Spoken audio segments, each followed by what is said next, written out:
Today, we are diving into a question that just sounds wrong. Can making the healthy choice to stop drinking alcohol actually kill you? It's a really scary thought, so let's get right into why this is a very, very real danger. I mean, just think about that for a second. You've decided to stop doing something that you know is bad for you. How could that good decision possibly be the thing that ends your life? It just doesn't make any sense, does it? Well, the short answer is yes. Stopping alcohol cold turkey after a long time of heavy drinking can, in fact, be fatal. And understanding why that is, well, it's absolutely critical. So that brings us to what is really a fatal paradox. We're going to explore how one of the most common, accessible substances on the entire planet creates one of the absolute most dangerous withdrawal syndromes there is. It's a pretty shocking reality when you think about it. You know, alcohol is legal, it's everywhere. But for someone with a serious dependence, quitting isn't just a matter of willpower. The withdrawal process itself is a life-threatening risk that almost no other drug, legal or not, can even come close to. So how on earth is this possible? Well, let's get into the science of it. And I promise it's actually way easier to understand than you think. What we're talking about here is the brain in overdrive. Okay, so first things first. Alcohol is a depressant. All that means is that it slows your central nervous system down. We're talking your brain activity, your breathing, your heart rate. It slows everything down. And here is the absolute best way to picture this. Think of alcohol as constantly pushing the brake on your brain. So to fight that and just to keep things running, what does your brain do? It does the only thing it can. It slams on its own gas pedal. It physically ramps up its chemical activity just to stay level.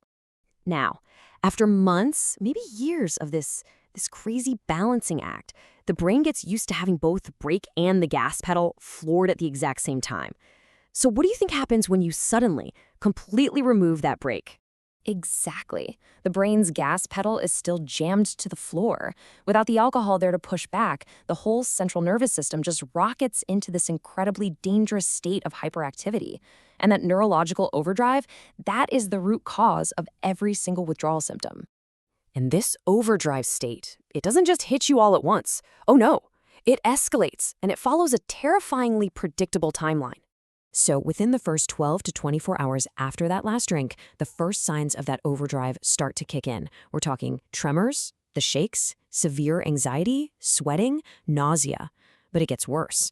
Between 24 and 48 hours, that hyperexcitability can actually trigger seizures. And then, at that 48 to 72-hour mark, the window for the most dangerous phase of all opens. And that leads us to the most feared complication of alcohol withdrawal. It's called delirium tremens, but you probably know it as the DTs or sometimes the shaking frenzy. Delirium tremens is the absolute peak of that neurological storm. It only happens in about 3 to 5% of people going through withdrawal, but when it hits, it is a full-blown life-or-death medical emergency. And here is why it is so terrifying. This number, that's the mortality rate for DTs without medical help. In the past, up to 40% of people who went into this state did not survive. Even with all our modern medicine, the mortality rate is still somewhere between 1 and 4%.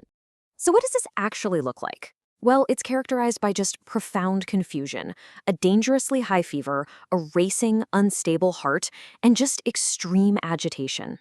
But probably the most terrifying symptom of all is the hallucinations, and they aren't just visual. People hear things, and they feel things too. Here's a firsthand account from someone who actually survived it. They said, "The walls were moving, and there were bugs crawling inside my skin that I could see and feel them as real as the house I was in." So this isn't just seeing things, it's a complete, horrifying break from reality. And you know, while DTs usually last a few days, it can be unbelievably prolonged. There's a medical case report about a patient whose delirium tremens, with all of its awful symptoms, lasted for an incredible 56 days. And this was even with hospital care. Now, to manage something this dangerous, medical professionals don't just guess. They actually use a scoring system. It's called the CWA-R scale to measure just how severe the withdrawal is in real time.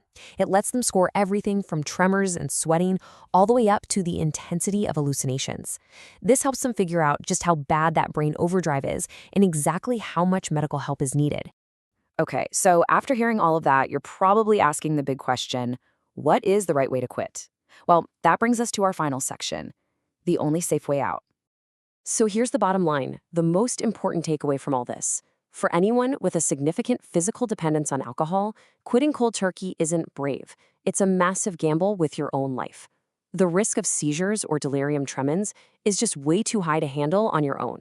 The only safe way forward is with medical supervision. It starts with an assessment just to figure out the level of risk.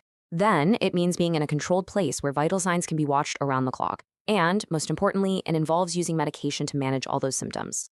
And this is where it all comes full circle. Remember that breaking gas analogy? Well, doctors use specific medications, usually a type of drug called benzodiazepines, that basically do the same thing to the brain that alcohol does. They act as a substitute brake, which calms that overactive nervous system. This is what prevents the seizures and the DTs, and it lets the medical team slowly and safely ease the brain back to normal.